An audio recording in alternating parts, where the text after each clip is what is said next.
परिंदे उड़ जाते हैं, आहट सुनाई दे रही है। संदेश खाली का दौरा करने के लिए फैक्ट फाइटिंग के सदस्य वहां पर गए थे, लेकिन उनका कहना है कि उनको पुलिस ने वहां जाने से रोक दिया है और पीड़ितों से नहीं मिलने दिया। देखिए, ये बड़ा दुर्भाग्यपूर्ण है। This is most unfortunate for this country कि हमारा एक राज्य है वेस्ट बंगाल। वो राज्य तो भारत का है, हिंदुस्तान का हिस्सा है बंगाल, लेकिन प्रेरणा पाकिस्तान से लेता है।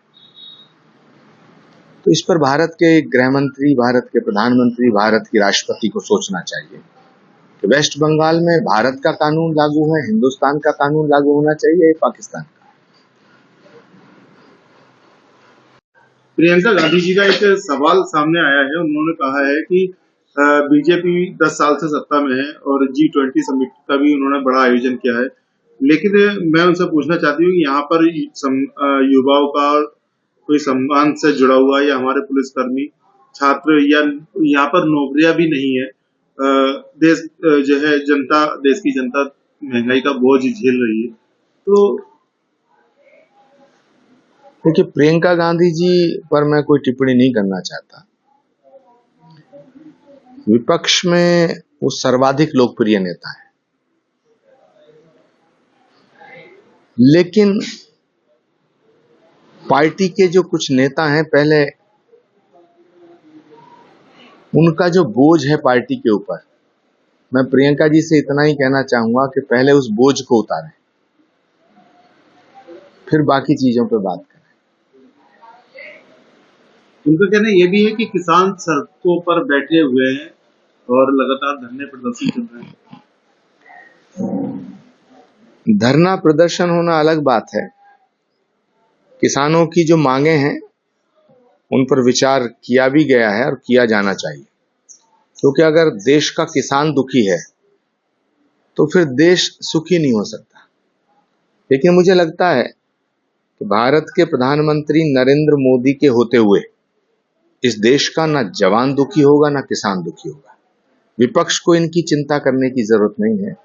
विपक्ष के पास मुद्दे नहीं है, तो कभी किसानों को हथियार बनाना चाहते हैं, कभी नौजवानों को, कभी दलितों को, कभी पिछड़ों को, कभी हमारे मुसलमान भाइयों को। विपक्ष भटक गया है। विपक्ष के पास समझदार नेता नहीं है।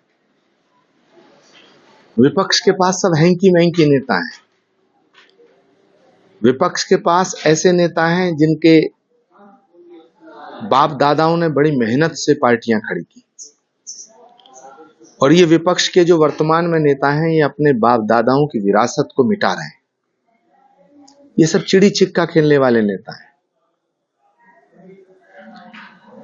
इन्हें पता ही नहीं है गुड़ का पेड़ कैसा होता है। इनमें से किसी ने खेत नहीं देखा और ये किसान की बात करते हैं। इन्होंने किसी ने गोबर नहीं उठाया, ये गांव की बात करते हैं।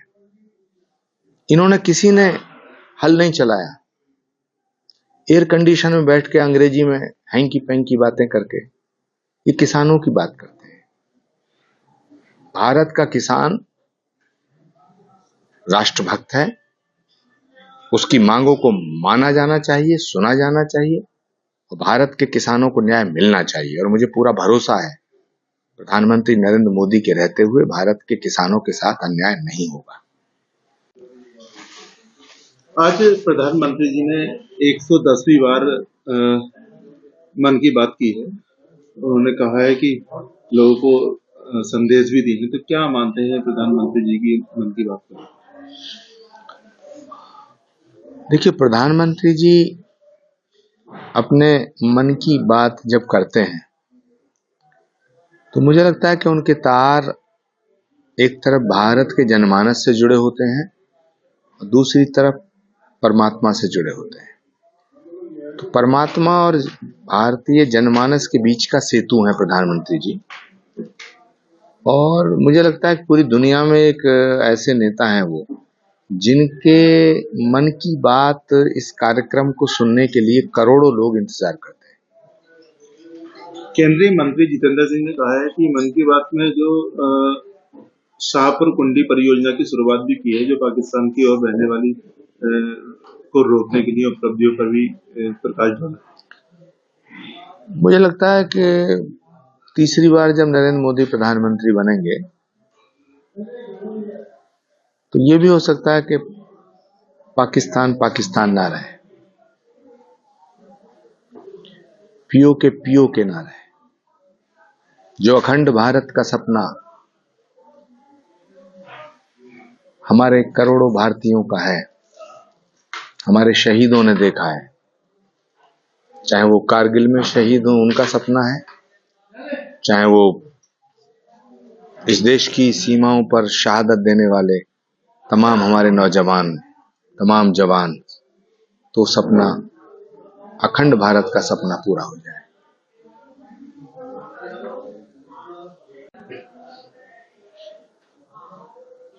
सचिन पायलट जी और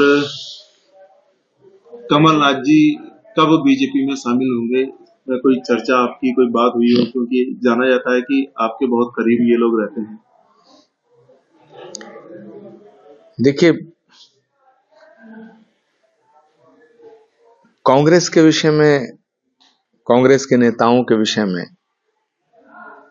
ज्यादा बात करना अब अच्छी बात नहीं है, लेकिन मैं राहुल गांधी जी से जरूर कहना चाहूंगा कि वो एक न्याय यात्रा कांग्रेस के उन वरिष्ठ नेताओं के लिए निकालें जिनके साथ कांग्रेस पार्टी में बड़ा अन्याय हो रहा है।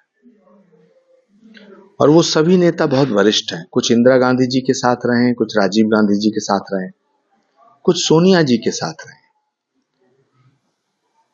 उनके साथ बड़ा अन्याय हो रहा है, जिसमें पी चिदम्बरम हैं, दिग्विजय सिंह जी हैं, कमलनाथ जी हैं, आनंद शर्मा जी हैं, भूपेंद्र हुड्डा जी हैं, सलमान खुर्शीद जी हैं, तारिक अनवर जी हैं।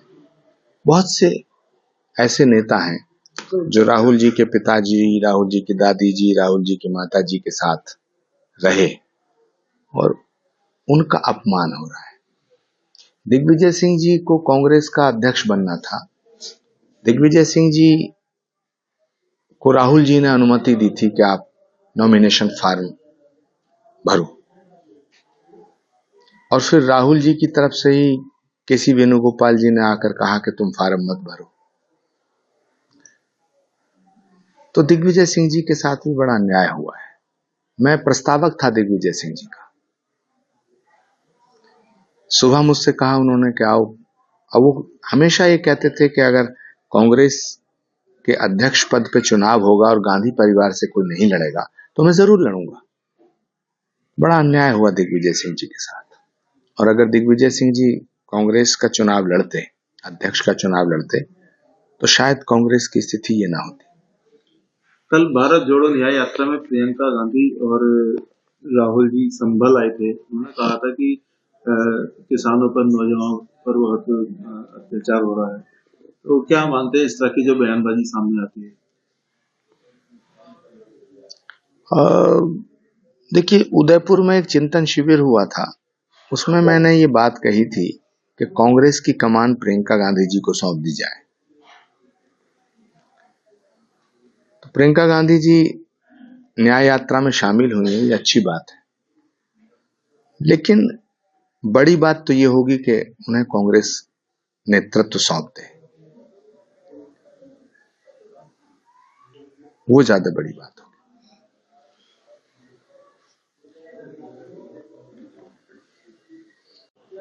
अगर उत्तर प्रदेश की बात करें तो उत्तर प्रदेश में अखिलेश यादव ने अपने जनपद के संभल के पास में बदायूं जिले से अपने भाई और सांसद धर्मेंद्र यादव का टिकट कैंसिल कर दिया है, काट दिया है। तो क्या मानते हैं इस तरह की जो गतिविधियां देखी जाती हैं? अखिलेश यादव जी बहुत ही आशंकित रहते हैं अपने परिवार के लोगों से। पहले वो शिवपाल जी से बहुत आशंकित रहते थे, उन पर भरोसा नहीं करते थे, उनका सम्मान भी नहीं करते थे। धर्मेंद्र यादव जी तो उनके भाई हैं। धर्मेंद्र यादव जी तो कई बार जब मिलते हैं तो कहते हैं अखिलेश जी तो राम की तरह है, मैं तो लक्ष्मण की तरह हूं, भरत की तरह हूं। उन्हीं की गर्दन काट दी। अब इसका जवाब अखिलेश जी दे सकते हैं, धर्मेंद्र यादव जी दे सकते हैं या शिवपाल जी दे सकते हैं। मैं भगवान से प्रार्थना करता हूं कि ये अच्छा परिवार है, बड़ा परिवार है, मेरे पारिवारिक रिश्ते हैं उनसे। राजनीति में जो नेताजी ने पूंजी कमाई थी वो 2014, 2017, 2022 पूंजी घटती जा रही है, बर्बाद हो रही है। भगवान भला करे। मुझे लगता है कि समाजवादी पार्टी अब भगवान भरोसे है, बस प्रार्थना ही बचा सकती है इसे, और कोई रास्ता नहीं बचा।